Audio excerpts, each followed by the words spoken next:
बब्बू गोशा है, दिखाते चले बब्बू गोशे। तो गोशा आप चले, लगता है इरफान भाई कश्मीर से लेके आए होंगे आपके लिए। कश्मीर से हाँ, मैंने इनसे खास कर कहा था कि भैया ये इनको मालूम नहीं था, क्योंकि इनके केरला में नहीं होता। नाशपाती तो होता है, नाशपाती आप लोग भी कहते हैं ना, बिल्कुल पियर, नाशपाती तो होता है, मगर ये थोड़ा फर्क है नाशपाती से, it is a big different. और ये इट इज सॉफ्टर और स्वीटर, बब्बू गोशा हमारे कश्मीर में बहुत होता है। तो मैंने ये थे, तो मैंने कहा तो भाई मेरे लिए, इन्होंने पूछा आपके लिए कुछ लाऊं, मैंने कहा भाई बब्बू गोशा ले आना। इन्होंने नाम तक नहीं सुना, he did not understand what I am saying because he never heard of the word. I said this is a fruit specially in Kashmir and it's much softer then नाशपाती। हाँ। ले आए हैं, वही खा रहे हैं। तो आप यहाँ पे कश्मीरी बग्गू गोशे खा रहे हैं और हमें तो यहाँ पे नाशपाती भी नहीं मिलता अच्छा वाला। तभी तो हम कह रहे हैं कि आप फिर से रियूनाइट कर जाइए इंडिया से, तो मिलेगा सब कुछ। आप तो मानते नहीं हैं। अच्छा मार्कंडे अर्जू जी, आपको मेरी आवाज आ रही है? आ रही है। ठीक है मिस्टर मोदी, और लेकिन मुझे जरा शोर आ रहा है, एक मिनट मैं ठीक कर लूं।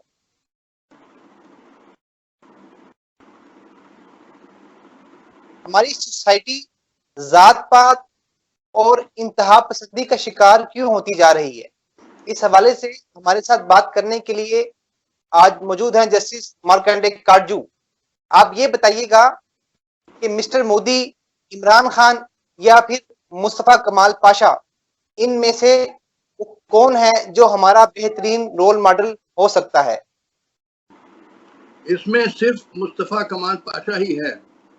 देखिए मुझे थोड़ा सा गहराई में जाने दीजिए, let me go a little deeper on this subject.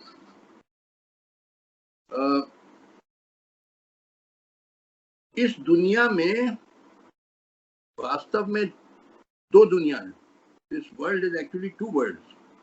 एक तो दुनिया है जो डेवलप कंट्रीज है, हाईली इंडस्ट्रियलाइज कंट्रीज, जैसे North America, Europe, Japan, Australia, China भी आ गया उसमें। और दूसरा है the world of the under developed country, जिसमें इंडिया, पाकिस्तान वगैरह है। तो अगर हमको, यानी इंडिया पाकिस्तान वगैरह को, गुर्बत, बेरोजगारी, भुखमरी और ये lack of health care and good education, ये सब जो ग्रेट इवल्स हैं, इनको अबॉलिश करना है, तब हमको इंडियन सब कॉन्टिनेंट को भी highly industrialise country like China बनाना है। तभी हम ये सब जो बुराइयां हैं लाइक पॉवर्टी, अनएम्प्लॉयमेंट वगैरह, इनको अबॉलिश कर सकेंगे। तो अब सवाल है कैसे कैसे हम इंडस्ट्रियलाइज हों। यही मेन हमारा एम यही होना है कि we must become a highly industrialise country. How to become a highly industrialise country, यही मेन हमारा ऑब्जेक्ट है। अब देखिए यहाँ आप इसको समझिए कि जो ये डेवलप कंट्रीज हैं, इनमें एक सीक्रेट और अनरिटन रूल है। There is a secret unwritten rule among developed country कि India must not be allowed to become a developed country. क्यों? अब इसको भी थोड़ा गहराई से समझिए। देखिए, जो यहाँ थोड़ा इकोनॉमिक्स मुझे समझाना होगा आपको, क्योंकि पॉलिटिक्स इज कॉन्सेंट्रेटेड इकोनॉमिक्स। बिना इकोनॉमिक्स समझे आप पॉलिटिक्स नहीं समझ पाएंगे। देखिए, cost of labour is a big chunk of the total cost of production. And if cost of labor is less, then the cost of production is less. And if the cost of production is less, then you can sell your goods at a cheaper price. अपना माल आप सस्ते में बेच सकते हैं अगर आपका labour का दाम कम है। अब जैसे फॉर एग्जांपल चाइना में रेवोल्यूशन हुआ 1949 में। उसके पहले China was a very backward feudal country. मगर जो Chinese leaders who came to power in 1949 उन्होंने रैपिडली इंडस्ट्रियलाइज किया चाइना को, मैसिव इंडस्ट्रियल बेस बनाई चाइना में। Now that massive industrial base coupled with the cheap labor available in China, उससे अब Chinese can undersell the whole world in consumer goods. अगर आप foreign country जाइए, America, Canada, Europe जाइए, जो super markets हैं they are packed with Chinese goods because the Chinese will sell the same goods at half the price at which the American manufacturer can sell, क्योंकि American labour expensive है, Chinese labour सस्ता है, तो Chinese ने capture कर लिया market. क्योंकि देखिए जहां आपने एक हाई मैसिव इंडस्ट्रियल बेस बना दिया कंट्री में, फिर then everything turns on the cost of labour. जिन कंट्रीज के पास चीपर लेबर है they are at a distinct advantage because they can sell their goods at a cheaper price. And देखिए competition होता है मार्केट में, जो चीपर प्राइस पे बेच देता है वही गुड वो एलिमिनेट कर देता है अपने राइवल को, बिजनेस राइवल को। तो Indian labour is even cheaper than Chinese labour. अगर हम एक मैसिव इंडस्ट्रियल बेस सेटअप कर दें अपने सब कॉन्टिनेंट में, if we become another China, तो वेस्टर्न कंट्रीज के माल कौन खरीदेगा? Who will buy the goods of Western country? Because उनका their goods are expensive, because their labor is expensive. Our labor is very cheap. So the the Western industry will collapse. So will they permit it? Will they permit their industry to collapse? No, they will never permit it. क्योंकि collapse कर जाएगी तो लाखों लोग unemployed हो जाएंगे, करोड़ों लोग, बड़ा भारी सोशल अनरेस्ट होएगा। तो कैसे, how to prevent India from becoming a modern industrial giant, यही सेंट्रल चीज चल रही है दुनिया में, समझ लीजिए। तो कैसा, how to prevent India from becoming a modern industrial giant, उसका तरीका है कि हिंदुस्तानियों को लड़वाओ, कास्ट के नाम पे, रिलीजन के नाम पे, लैंग्वेज के नाम पे, डिवाइड एंड रूल, ये सब जो हो रहा है। देखिए पहले कोई 1857 के पहले there was no communal problem. 1857 के पहले हिंदू मुस्लिम बिल्कुल रहते थे भाइयों जैसे, हिंदू शिरकत करते थे ईद मुहर्रम में, मुस्लिम शिरकत करते थे होली दिवाली में, कोई प्रॉब्लम नहीं था। सारा ये कम्युनल प्रॉब्लम शुरू होता है 1857 से। कम्युनल प्रॉब्लम बिगिंस विद 1857 जब ग्रेट म्यूटिनी हुई थी, जिसमें Hindus and Muslim jointly fought against the British. उस म्यूटिनी को सप्रेस करने के बाद अंग्रेजों ने तय किया कि there is only one way to control India, that is divide and rule, make Hindus and Muslim fight with each other. तो कैसे, how did they do it? बाकायदा आप इसको पढ़िएगा, गूगल पे जाइए and you type history in the service of imperialism, तो वो सारा डिटेल्स उसमें मिल जाएगा आपको। वो बी.एन. पांडे की स्पीच थी राज्यसभा में।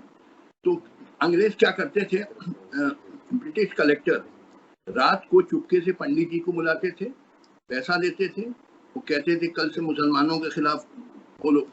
तो इसी तरह रात को मौलाना साहब को बुलाते थे, वो पैसा देते थे, वो कहते थे कल से हिंदुओं के खिलाफ बोलो।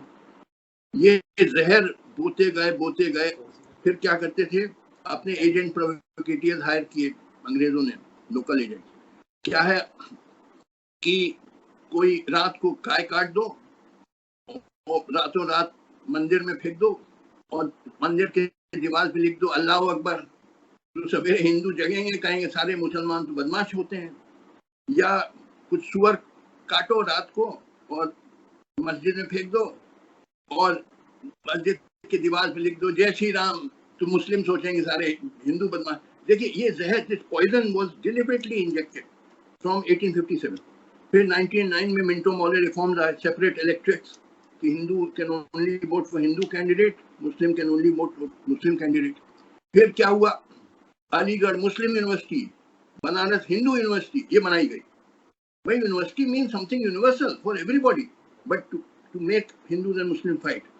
फिर ये प्रोपेगेंडा हुआ कि हिंदी जुबान हिंदुओं की, उर्दू जुबान मुसलमानों की, again part of the divide and rule policy, जबकि Urdu was the common language of every all educated people in large parts of India, mainly North India, whether Hindu Muslim Sikh, सब मेरे बाप दादा उर्दू में लिखते पढ़ते थे। तो ये जहर बोते बोते ये पाकिस्तान आपका क्रिएट किया 1947 में। जो मैं तो देखिए, मैं साहब माफ करिएगा, आप बुरा न मानिएगा, मगर मैं पाकिस्तान को फर्जी मुल्क मानता हूँ।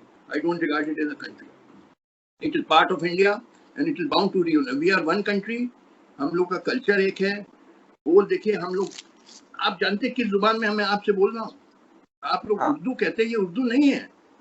पाकिस्तानी लोग उर्दू में नहीं बोलते हैं, ये हिंदुस्तानी में बोलते हैं. और ना इंडियन हिंदी में बोलते हैं. हम लोग भी कहते हैं हिंदी में बोल रहे हैं, मगर वाकई में हम लोग हिंदुस्तानी में बोलते हैं. इसको खड़ी बोली भी कहते हैं. मतलब आपका मतलब कहने का ये है कि हिंदी हिंदी नहीं है, उर्दू उर्दू नहीं है. हाँ, तो फिर क्या है? मैंने बताया ना, जो आम आदमी की बोलचाल की जुबान है वो है हिंदुस्तानी, जिसको खड़ी बोली भी कहते हैं, जिसमें मैं आपसे बात कर रहा हूँ.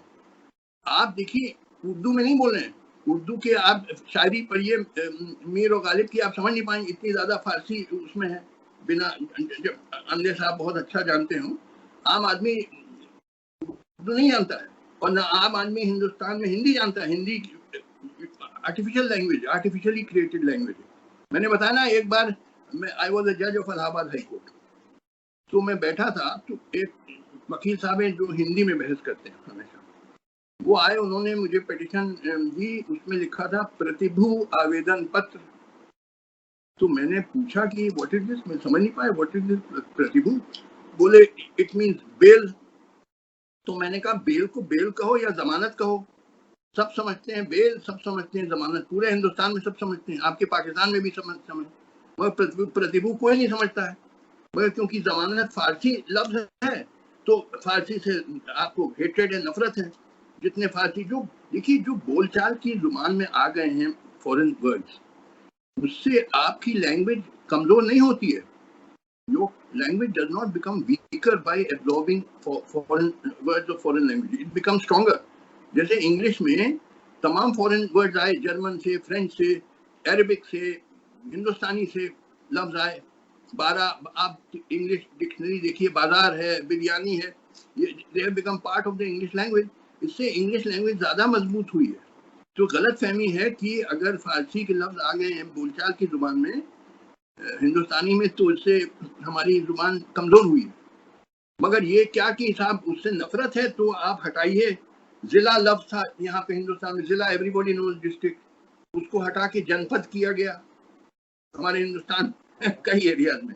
इस तरह से जो फारसी के लफ्ज थे उससे कुछ लोगों को इतनी नफरत, क्योंकि ये इंतहा पसंद लोग थे, फिरका परस्त लोग, जो फारसी के लफ्ज या अरबी के लफ्ज जो बोलचाल की जुबान में आ गए हैं, उससे आपकी जुबान और मजबूत हुई है, कमजोर नहीं हुई है.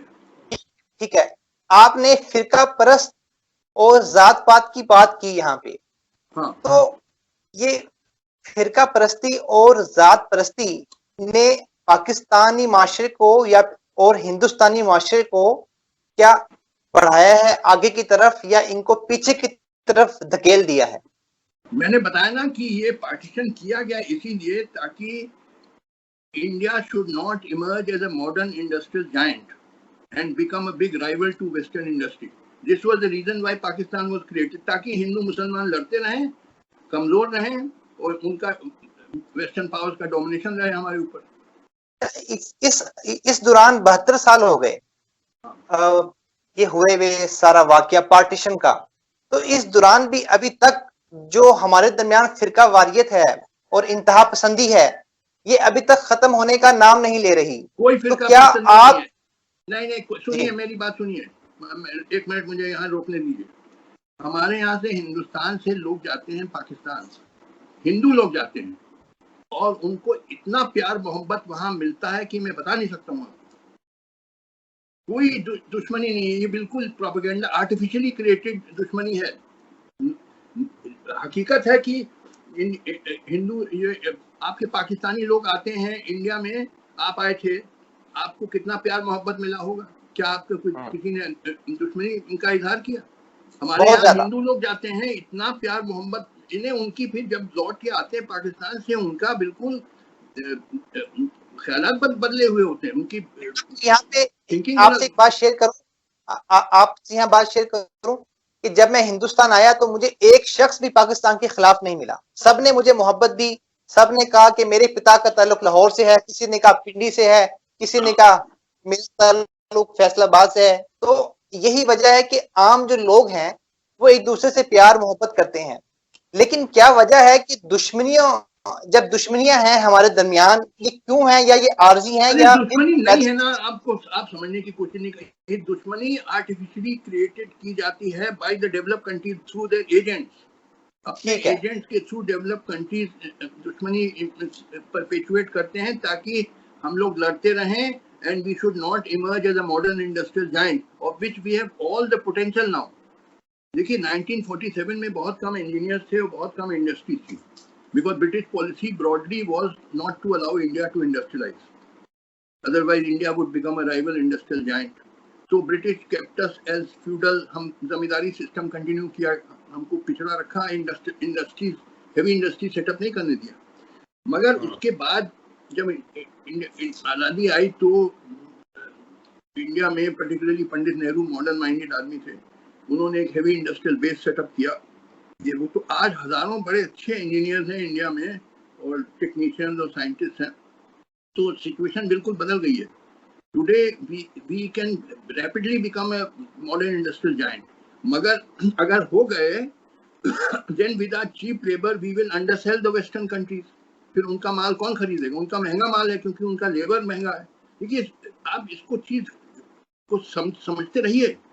Everything turns on the cost of labor. Once you set up a modern industrial base, a huge industrial base, तो सब डिपेंड करेगा कॉस्ट ऑफ लेबर पे, and the country which has cheaper labour has a distinct advantage because it can sell it good at a cheaper price. ठीक है। अच्छा ये बताइएगा कि वो हिंदू लोग जो कि गाय को गौ माता कहते हैं, और वो मुस्लिम जो मदरसे में जाते हैं और वहां जाके पढ़ते हैं, मौलवियों से पढ़ते हैं, तो आप इन दोनों पे तनकीद क्यों करते हैं?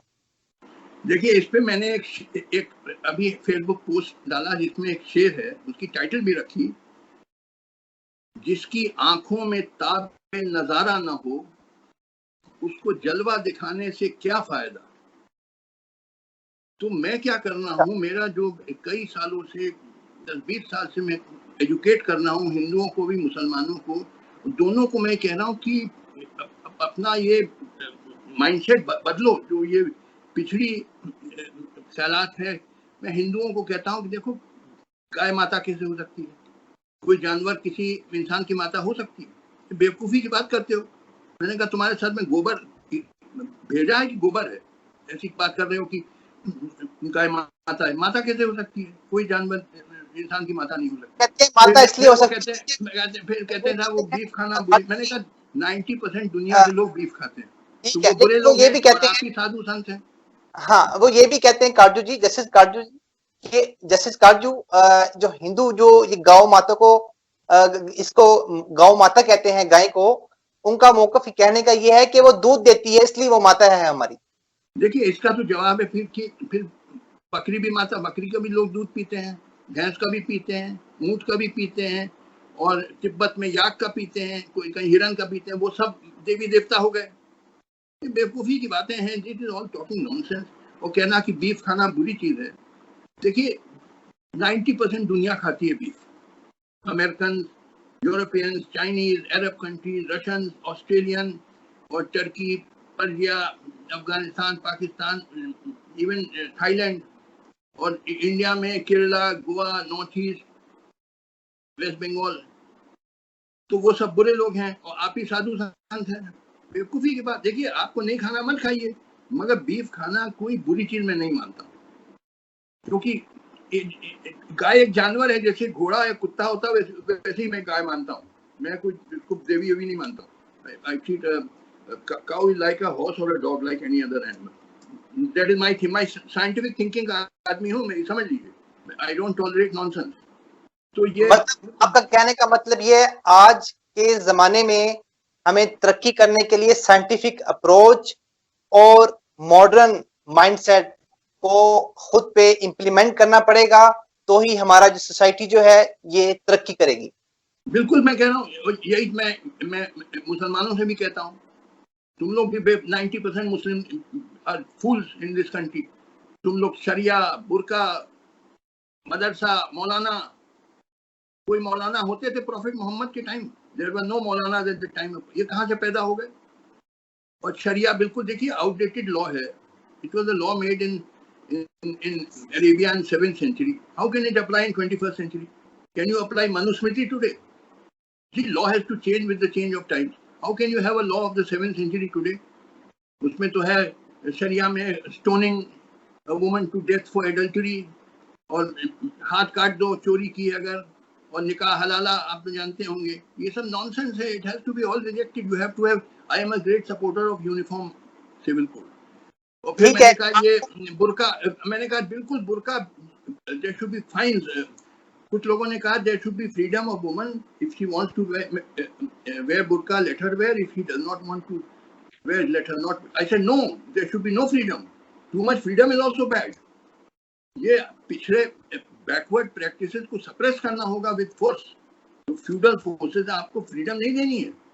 Too much freedom is also bad. Can you give freedom to a man to send his child to Saraswati Shishu मंदिर, जो आरएसएस के स्कूल्स हैं, प्राइमरी स्कूल, उसमें सिखाया जाता है हेट्रेड फॉर मुस्लिम्स.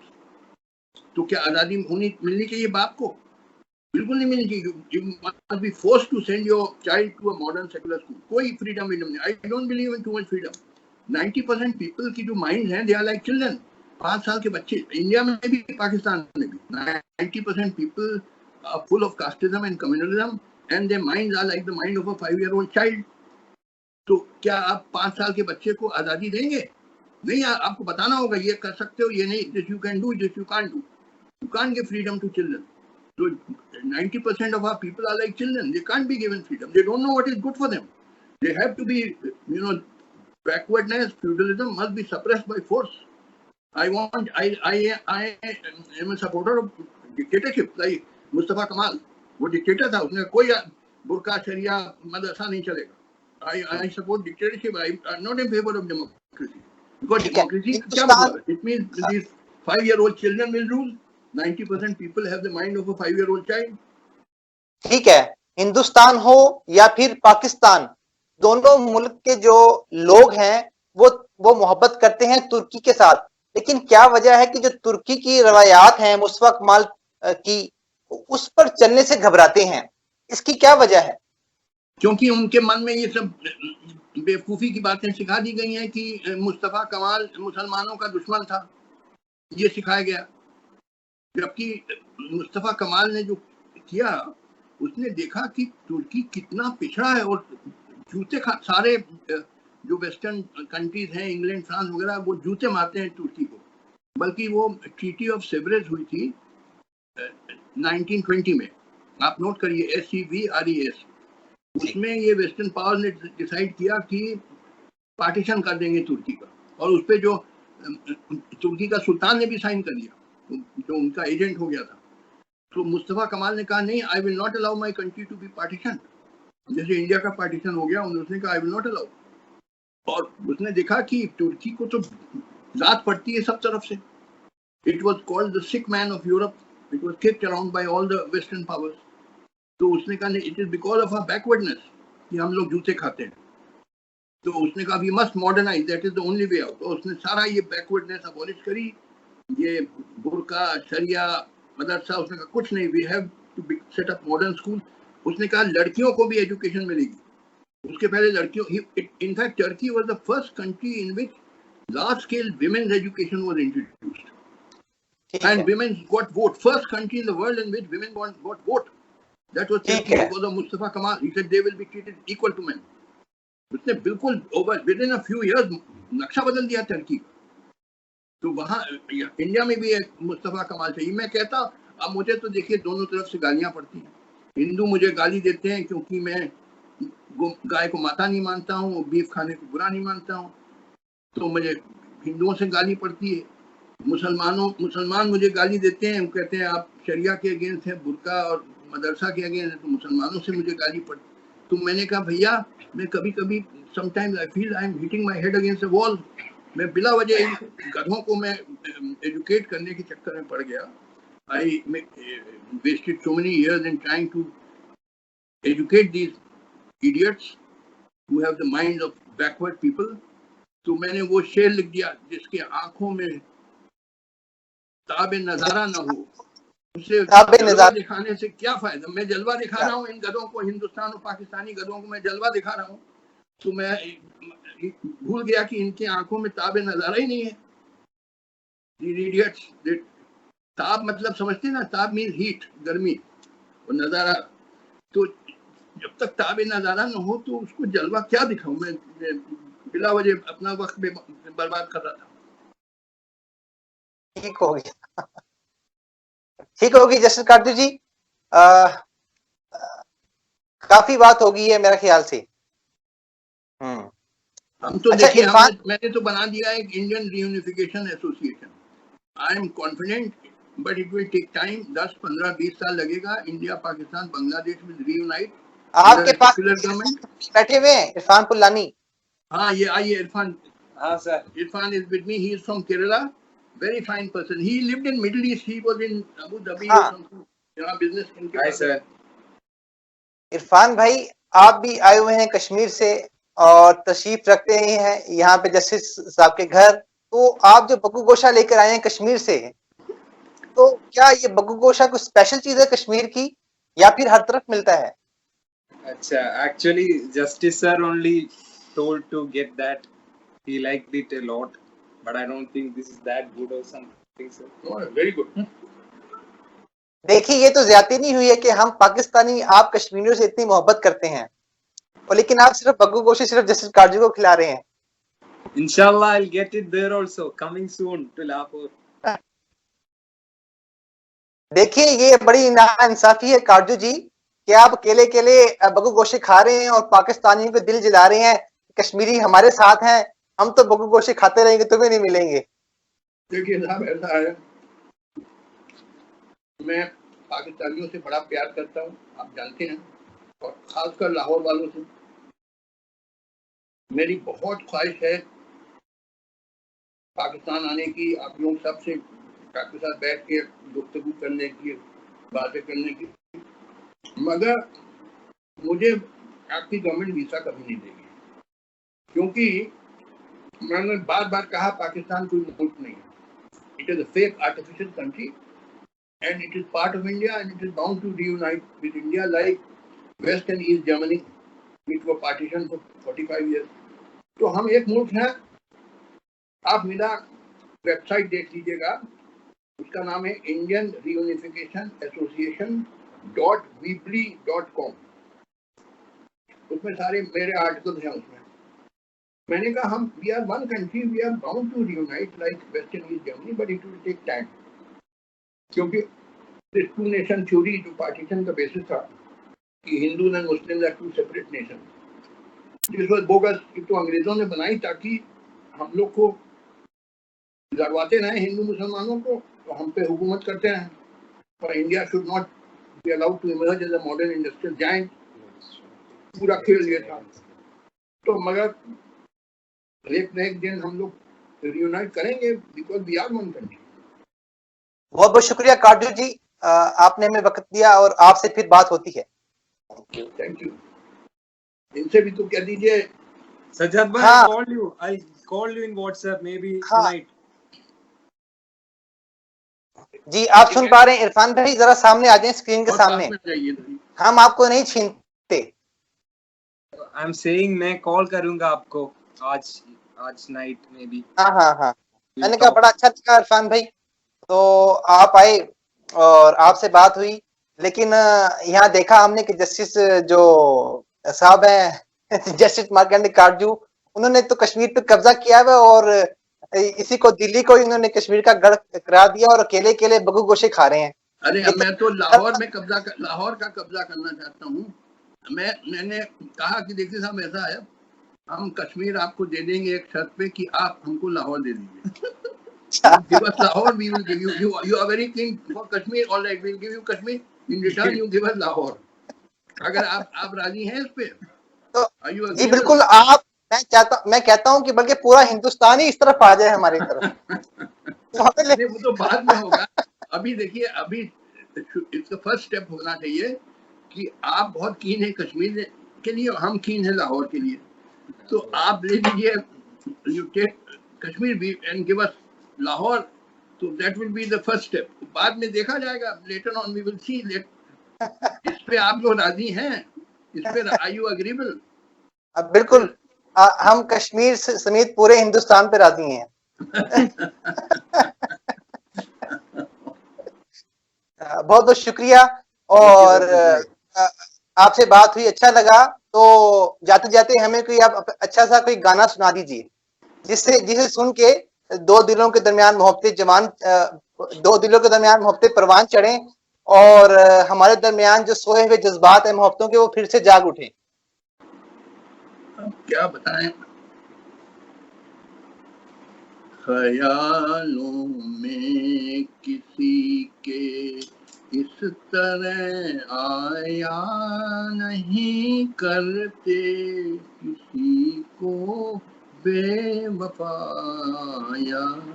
कि तड़पाया नहीं करते, ख्यालों में किसी। अब ये पूरा तो मुझे मालूम नहीं, एक दो लाइन। अब ये अपने जवानी में गाते थे, अब भूल भाल गए, कहाँ तक याद रखे। किसी को बेवफा की तरह तड़पाया नहीं करते। इस उम्मीद के साथ आपकी इजाजत है कि हमारे दोनों सोसाइटी के दरमियान नफरतें बढ़ने की बजाय मोहब्बतों में इजाफा होगा, और जो हिंदुस्तान और पाकिस्तान में जो ऐसे लोग जो नफरत बढ़ाते हैं वो बेवफा हैं, और हम जैसे जो दिल वाले हैं उनको वो तड़पाएंगे नहीं। अपना बहुत बहुत ख्याल रखिए। Thank you.